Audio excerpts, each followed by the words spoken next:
Okay, one thing I really want to say about empathy is that, and clarify about it, is that empathy does not mean that you endorse the view of the other. Okay, that is one thing. We will discuss empathy after the next practice, because we're going to practice already straight away what listening is and how you word things that you heard. Okay. If you think you have noise in the background, you always can press your microphone off and on, but it's no need. There's nothing going on. Okay. To think of a really easy topic is, I would like you to think about a landscape that you really like, that really talks to you.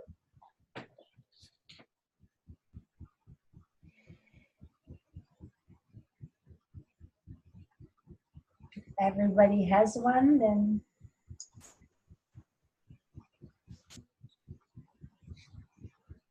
okay.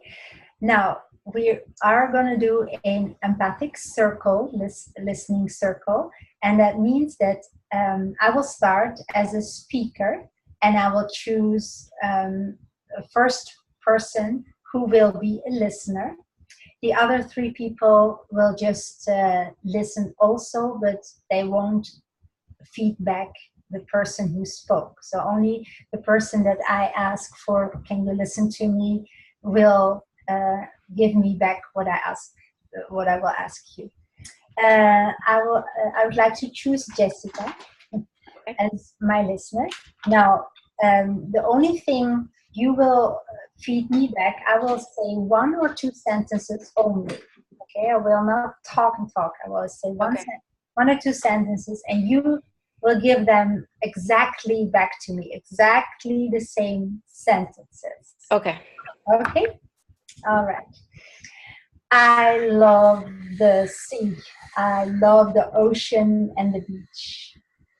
All right. What I'm hearing is you absolutely love the sea, the beach, and the ocean. Thank you. Okay. Now, Jessica, you choose someone else, and the person who feeds back, try to give exactly the same words back, except for you say, except for I, you say. Okay. I'll choose Bob. I'm listening. Thank you, Bob. My favorite landscape is that came back to me was this wonderful lake that I visited when I was in Scotland. With it was beautiful. The tree reflecting back on the lake. It was just magnificent. I hear you say my favorite landscape is in Scotland. It's a lake with beautiful trees reflected on the lake. Sorry, did I say Scotland? Sorry, I meant Stockholm in Sweden. Sorry. And Stockholm. Stockholm. Yeah. Mispronunciation. Thank you, Bob. Yes. Bill, would you please listen to me? I'd be happy to, Bob. Our backyard is a beautiful, broad collection of sage and succulents. Our backyard is a beautiful collection of sage and succulents, and I missed one other thing. I think you got it all right. Thank you. All right, thanks. Okay, Edwin? Mm-hmm. Okay. My landscape.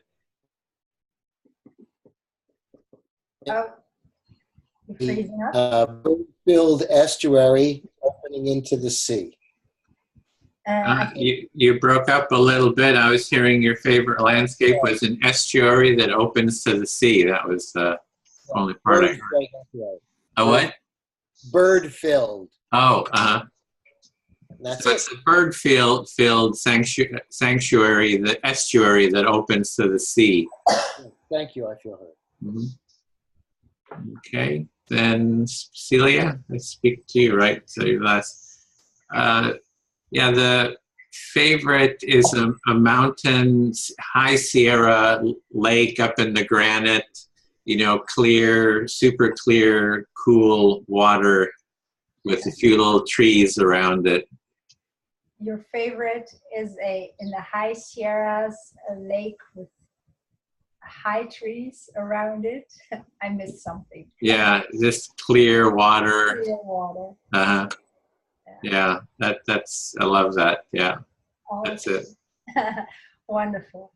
The next round, the second round, you're gonna lift out one word that you hear the person emphasizes, or you think that is really a strong word that they want to let you know, and you emphasize it,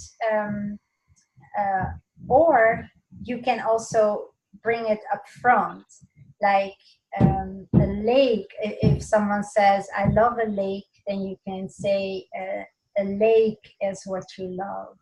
You know, you pick out the emphasis that someone needs. Okay, we continue about our landscape so that it is an easy topic. Bill, would you want to listen to me? Sure, I'd be happy to. Okay, I have seen different beaches, and they're in Europe as well as in the Caribbean, as in America. Okay. So the allure of beaches, whether it be in America, Europe, or the Caribbean, they're all wonderful to you.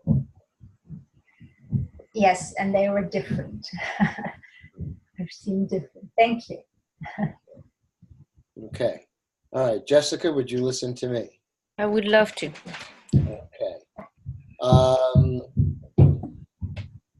Well, I'm thinking of this one estuary near me with otter, sea otter, and then you paddle out, and then you're in the company of whales. Wow. So it sounds like the animals, the otter, and then the whale seems to be very powerful encounters to you. Very powerful. Yeah. Smelly, too. Thank you. I feel hurt. Thank you for sharing. Wow. Edwin? Mm-hmm.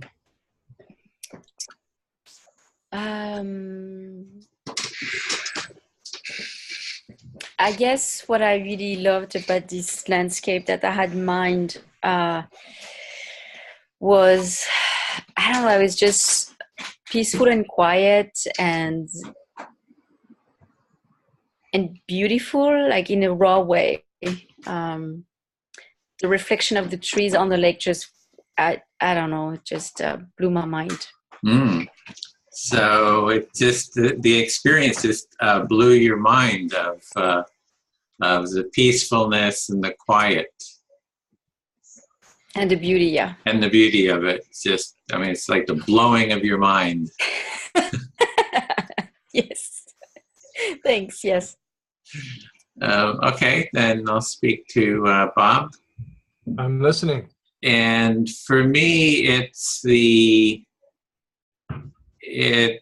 well, my picture shifted. So it shifted to being in a little canoe out on Bali and seeing the mountains, the volcanoes off in the distance, and the palm trees and sort of the exotic quality of this landscape. So it just shifted to this other picture, totally different. So yeah. Bali. Volcanoes. Yeah. Volcanoes. That's it. Thanks. Celia, would you please listen to me? Yes, I will. I planted 4 seeds, and each seed has sprouted. You planted 4 seeds, and each seed has sprouted. Yes. Okay. the next round we will add to it. We will try to figure out what the person's feeling is in the here and now. And even though what it happens already naturally, but now you're going to really listen to what is the feeling that the person has when they talk about that in this moment. So you see if you can still mention some things that they say, some words, but the main thing is, can you mention a feeling? Okay. Edwin, do you want to listen to me? Mm-hmm. Yeah. The Caribbean beach, that was, of course, a dream for me. Sometimes I couldn't even believe it. You know, I'm living here where all these people have these magazines of, and here I am. Mm-hmm. So it's just the feeling of, was it like a feeling of awe? Yeah. At the beach? Yeah, I hardly could believe it. Yeah, but so I would like to say that it's about the feeling that I have now, in memory. Oh, okay. Uh-huh. Not when I have it. Uh-huh. Oh, okay. So in the moment. Uh-huh. Yeah, the feeling I have now. What do you think my feeling is when I think back of that? Yeah. So now you're having the feeling of joy, a joy of remembering, and sort of maybe a longing. I don't know if it's a longing for it. Yeah, and still like a privilege feeling, like wow, that I was there. Others have only the brochure, and here I am sitting there, so that right now I can relive that privilege and that it happened to me. So there's a feeling of privilege that you actually are able to have that experience. Yes. And we will see when we give the feelings back to each other that sometimes when a person remembers something with a strong feeling, see if you can make a difference between the feeling that they had then and the memory that they bring up. I can, for example, say, oh, that ice cream was so yummy. I would want it now, you know. So then the feeling now is, oh, I would want it now is what I have now, and the memory was, it was so yummy. Mm-hmm. So that you would like to hear reflected back the feeling the person has in the moment, like a craving for that. Sure. Yeah. Maybe, I don't know. It's the feelings often fall together, but if you can pick up what the person means at this moment, talking about that, then you can help the person further what it means to them, that they bring up that memory. Yeah. Okay. But we will come back to that later. Okay. So I'll speak to Bill. And the feeling, what is it that I experienced? In that there's just like nothing for me like having a fishing pole, being in a mountain lake, you know, casting out there, you know, reeling in a fish, the excitement of reeling in the fish, and then, you know, sort of cooking the fish later in the day for dinner. So, the feeling is that feeling of breathing in that crisp air and taking a fishing rod and then casting in there and then, you know, getting a bite and they hear the excitement. Yeah. The satisfaction of cooking it and eating it, knowing that's something that you caught that day. Yeah, that's it. Thanks. And the feeling now would be sort of like you wouldn't mind going on a trip like that in the near future. Yeah. Yeah. Okay. Thanks. Good. All right. Let's see. Well, Bob?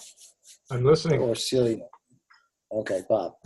Okay. I just I have several pictures, and in the West Coast, as sunset, when you're at this estuary, you're kind of paddling into the sunset. And I just remember paddling into the sunset, golden on the water, and then black with the outline of some feeding sea otters and bobbing in the waves as you go in. This feeling sounds like, at the time, this glorious golden color and the black outlines and the otters, just this feeling of grandeur, being part of this grandeur. Yeah. Thank you. The feeling now, what a treat to imagine that moment from the past and have it be part of your present. What a feeling of delight. Yeah, thank you. That's great. Thanks, Bob. Jessica, would you please listen to me? Of course. When I planted these seeds a week ago, I was not sure they would all sprout, but they've all sprouted, each one in a successive day. And now we have a pot with 4 little seedlings of different sizes. And what a joy of agricultural husbandry. So I'm hearing, like, well, just the fact that you're laughing, I'm hearing that the excitement and the curiosity of what's going to happen with those 4 seeds, and that the pure joy that your face just so light up of like, whoa, look at that, they all sprouted, it's so cool. So yeah, I guess the feeling right now is like you saw the result of something that you did with your hand, and it feels a nice achievement, and it feels pretty, I'm guessing, a sense of pride as well, like pretty nice feeling. And then the feeling I think I heard before is also this, like, ooh, I'm wondering what's going to happen. Yes, so true. Thank you. You're welcome. Celia? Okay. While Bill was talking, actually, my picture shifted from Stockholm to New Brunswick, where I've learned to kayak in the past few years. And yeah, just love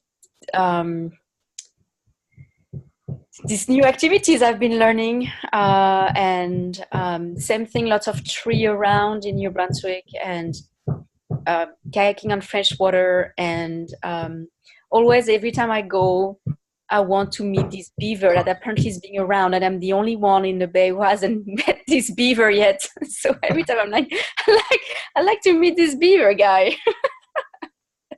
Oh, wow.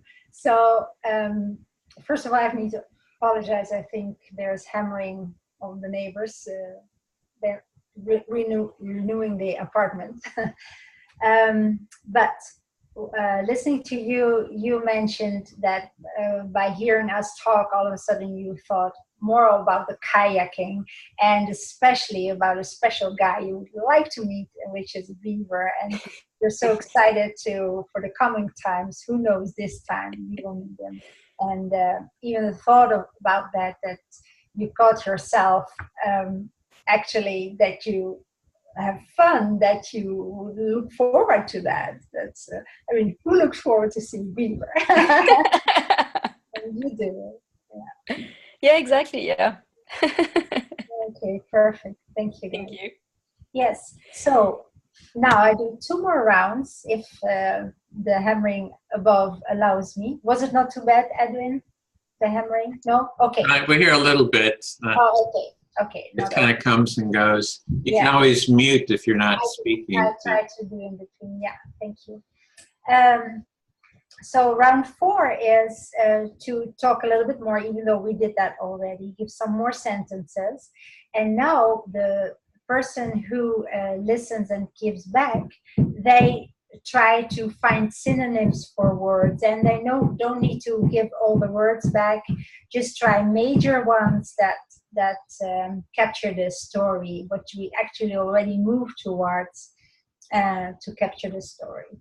Okay, and synonyms, things with your own words. Let me see. Bob, you want to listen to me?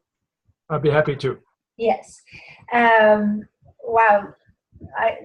You guys' stories.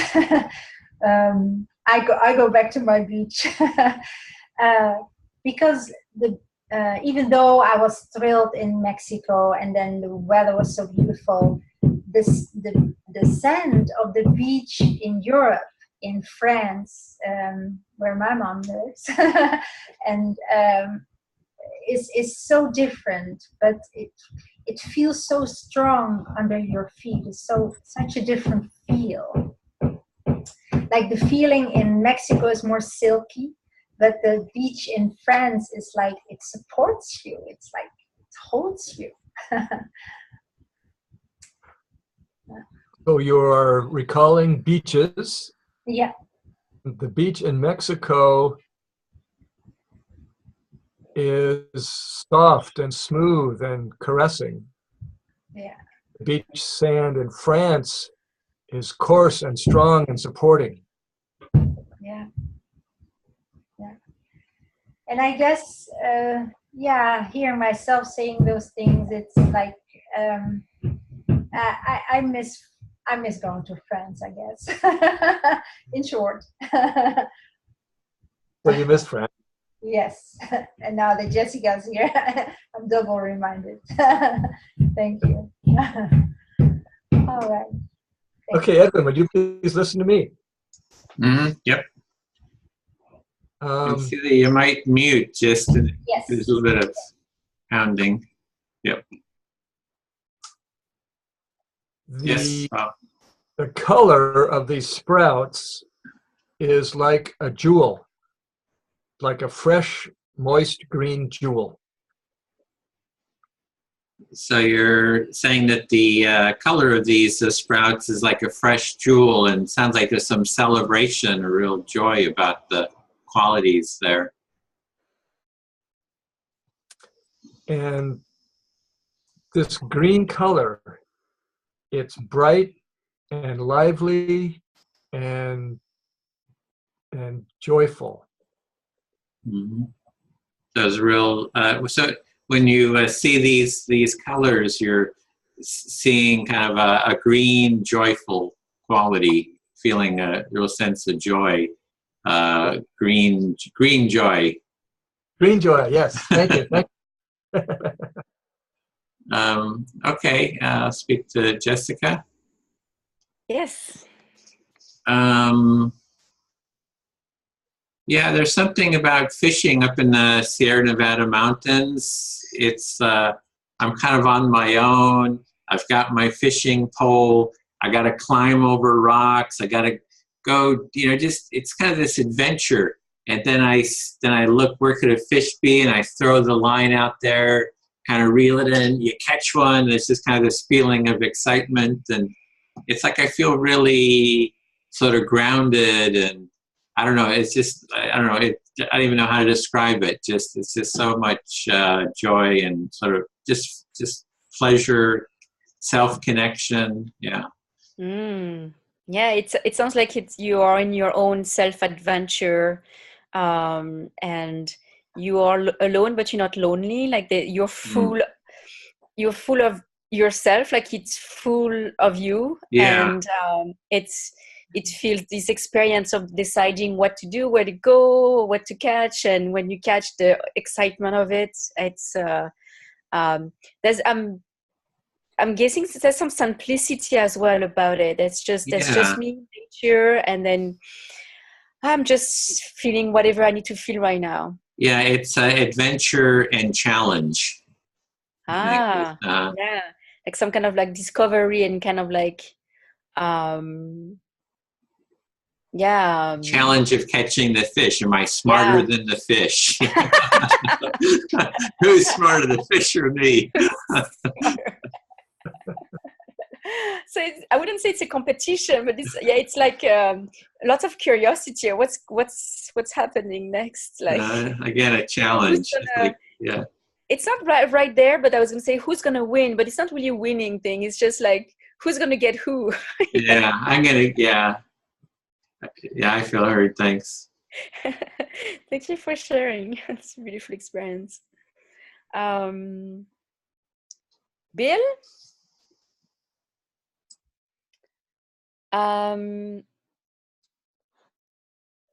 What do I want to say? I'm feeling so inspired by everybody's experience. I want to go everywhere now.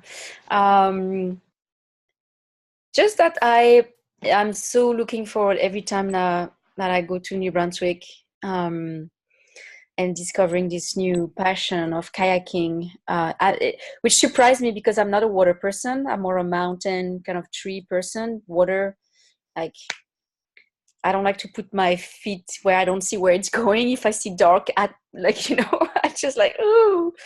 But in the kayak, I feel safe. I feel adventurous. And I like the movement. I think it's beautiful when I see other kayaking people. I don't know how you call those people. I love to do it alone, and I love to do it with other people. It feels like it means a lot of like things I like to do. Okay. So listening to other people, you feel wanderlust as far to visit all these places. Ooh. And then also it brought you back to what your recent experience that kind of encapsulates that, which is your experience kayaking in New Brunswick. And upon reflection, you really think about, normally you're not a water person because who knows what's in that black inky darkness. Yeah, I know. Yeah, it could be anything. But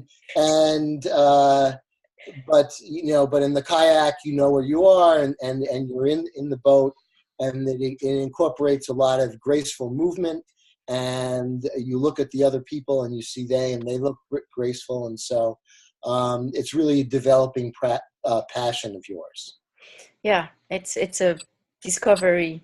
I had, I don't know why I had this idea that I would not discover a new passion, and I was surprised. Yeah. And so then you're also surprised at yourself that you could discover this new passion, whereas it seemed to be hidden from you before. Yeah, exactly. Thank you, Bill. Sure. Okay. CIELJA? Yes. Okay. Well, for those who know me, I love kayaking, and there's some great places. Jessica lives in a great place for it, and the place I was talking about is Elkhorn Slough, where you can paddle and be with whales, and then paddle in with sea otters and pelicans and terns and all sorts of birds.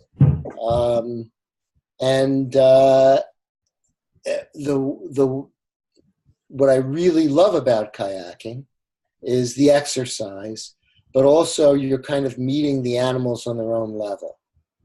And so you're kind of seen by the animals as sort of a big animal.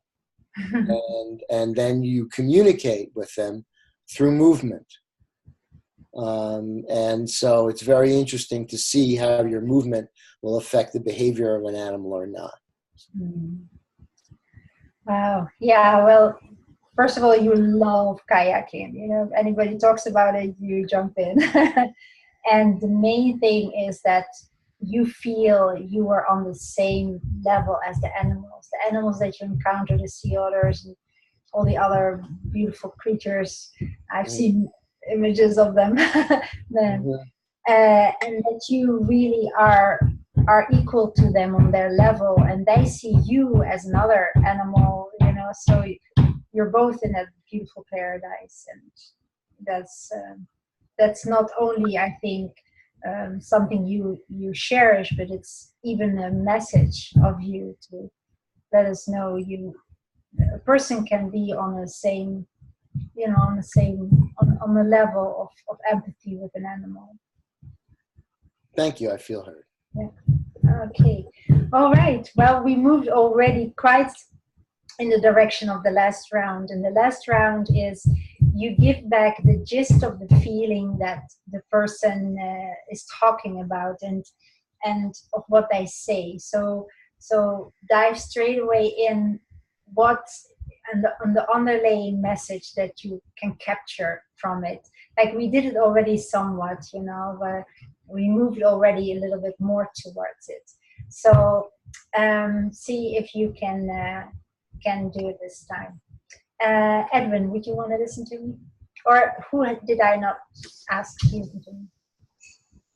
I think, yeah, Edwin, okay. Okay. All right. Coming back to my ocean, I realized that, so I'm now living in the middle of the country, far away from any ocean. Yeah. So it's like, wow, even though I have that longing, I have to make my life here, and I have to be happy with where I am.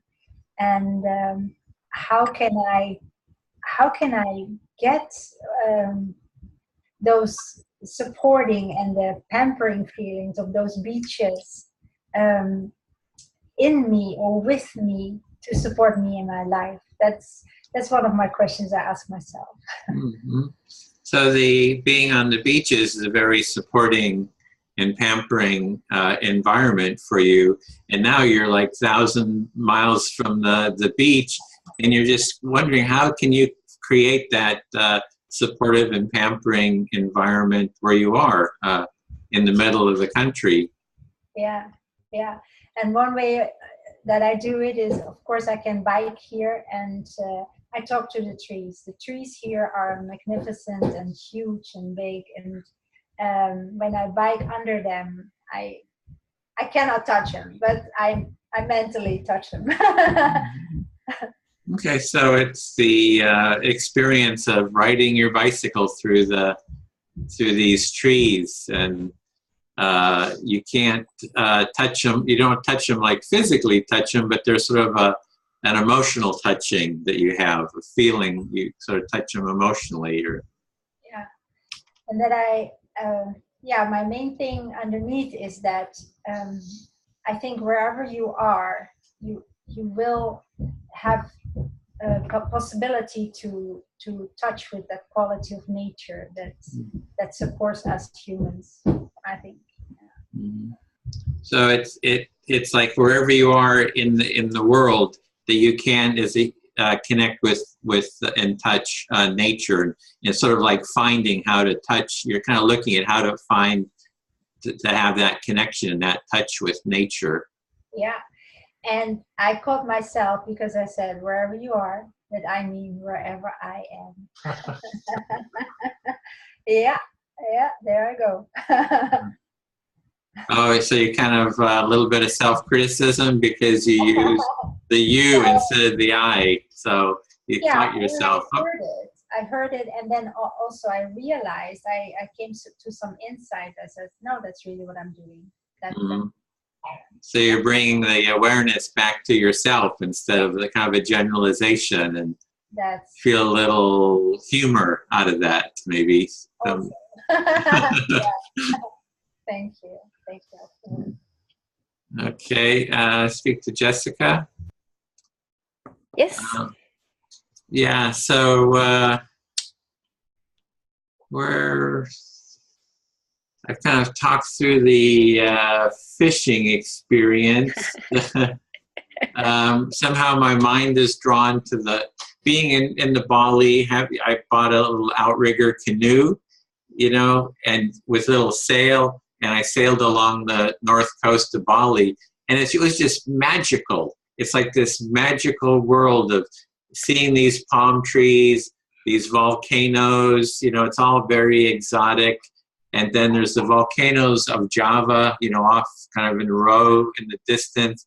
And then the clouds, you know, in front of them. And it's just being in this warm, magical, you know, environment with sitting sitting in my little 12-foot sail, little outrigger sailboat with the sail going in the wind, just kind of blowing in my hair and just watching all this go by. It's just like, it was just an incredible feeling. Wow.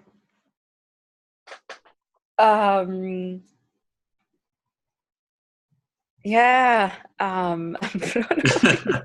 Just blown away by the story, the richness of the experience. Yeah, no, like you said magical a few times, and it's like you almost couldn't believe that this is what was happening, and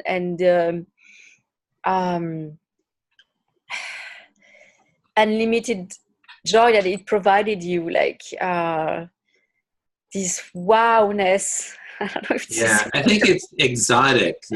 You hear the word exotic. It's very different from where I grew up. I guess I don't know if that's a feeling. Exotic is, it's just something you just haven't seen. It's much richer and more colorful and sort of more, vivid than. It sounds like the contrast is so intense to what you normally see and know and feel, that you, like, so many colors, so many different landscape and situation as well. Like you're saying, you're just like laying on the boat and kind of feeling the wind. It's like so different, to sit down and be in front of a computer all day. Well, I hadn't even had a computer back then when I did it. That was way before computers, or this is in the 70s. So, Okay, so no computers. It was just this huge contrast of what your life was in the US or what you've known, and then through this travel and this Bali landscape was just so mesmerizing. Yeah. And like you almost felt in a different world. Yeah, I was a different world. Yeah. Yeah. Thanks. Was that enough, or that's it? I feel heard. I feel heard. Thank you. Who is Bob? I'm listening. I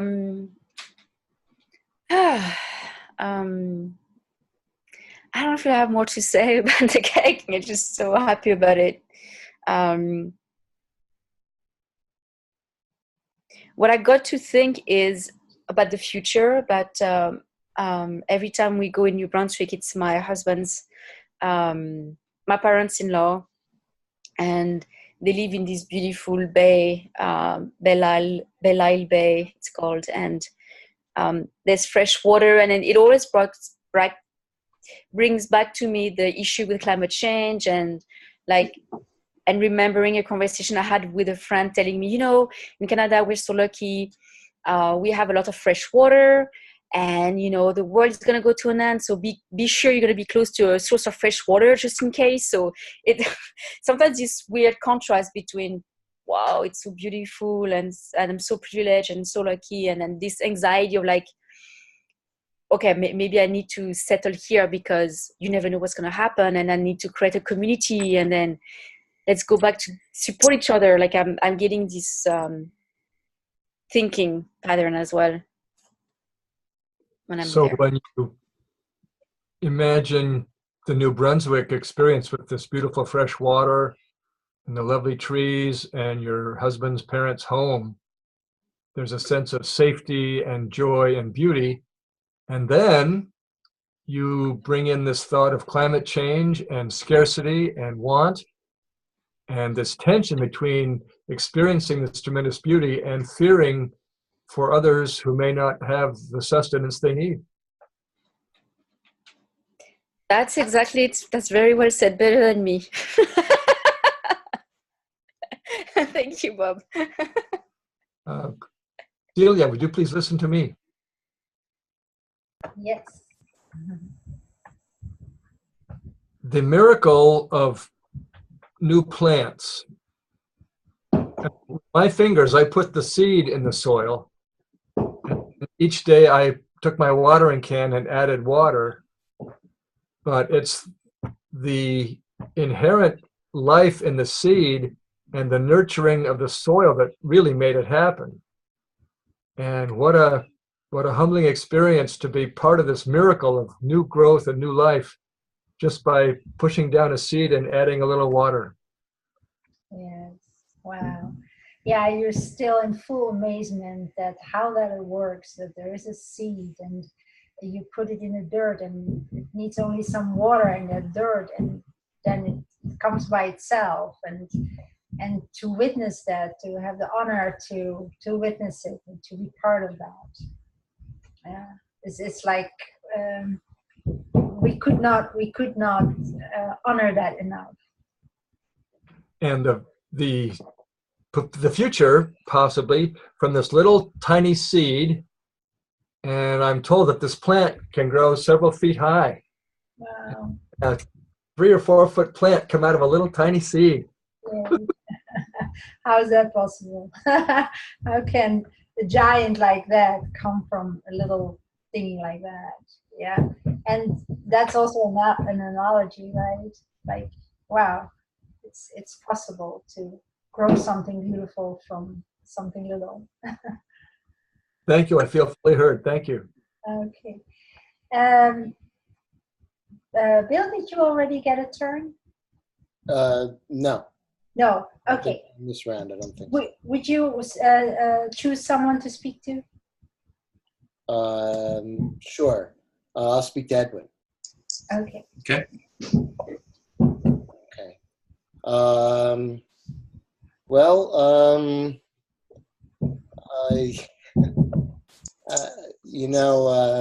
I love the ocean, and I love being on the water, and I love interacting with the natural world. And also I love the images that I see, and that leads to my photography. So I see the natural world as art. And so you're just sharing your love of the sea, the love of the water, and that what you're seeing is actually you love photography, and it's really it's like what you're seeing is art. Yeah. Right. Like, thank you. I feel hurt. Okay, I just muted you today because I was hearing a little pounding. Exactly, now they start renovating. Yeah, just Okay, 7 o'clock in the evening. Let me see, Bill, did you still want a chance to listen to someone, or are you fine? I'm okay. You're okay. Okay. I want to ask in general, we did 5 steps, 5 rounds. Could you feel how we build it up, and did it contribute to your awareness of how to give back things? Anybody who would like to jump in? Yeah, I think it was very clever. I was wondering how you were going to introduce that, the empathic listening and reflecting, and it's not just paraphrasing. And I love that you chose a topic for us. And it made everybody kind of feel nice to remember something that's pleasant. And we get to know a bit more about the person, what they like. And then it felt very gradual of like, okay, just exactly reflect back and then add this and add that. I really liked it. It was really easy to follow, and the instructions were clear. And yeah, it worked for me. Wonderful. Anybody else? Bob? It helps me understand the height and depth and breadth of the human experience. As we go through round after round, the fullness of everyone's experience gets bigger and bigger. Wow. Yeah. Beautiful. Thank you. Yeah. For me, it was the landscape is very rich. It's like it seems to bring up a lot of feeling and deep emotions, for deep feelings from everyone. And so I enjoy hearing that. I can kind of visualize everyone's stories, so I'm enjoying that. There's sort of two approaches for, I mean, there's more than two, but for doing empathic listening, to just jump in and do it without breaking it apart. So when we break it down in steps, sometimes I get a little confused with what we're trying to do, you know, and with the reflection. I think it's important to know those differences, but I find myself just sort of reflecting the way I usually do without really following the steps per se. And then I kind of like wonder, oh, is it better just to practice empathic listening on a topic like this and then get some experience and then start breaking it apart, or to start breaking apart the different aspects, you know, beforehand? So it's just kind of wondering about that. So yeah, whether the difference is there. Bill, you still had some? Sure. Well, again, I like it's a different way. You come at the same thing, just like I might visit the same estuary, but it could be a different day. It could be cloudy, or different animals could be there, things like that. So I really appreciated just kind of like focusing on the little different aspect. Let's focus on this, let's focus on that. And then that gets synthesized into the multivaried stew that I call my personality.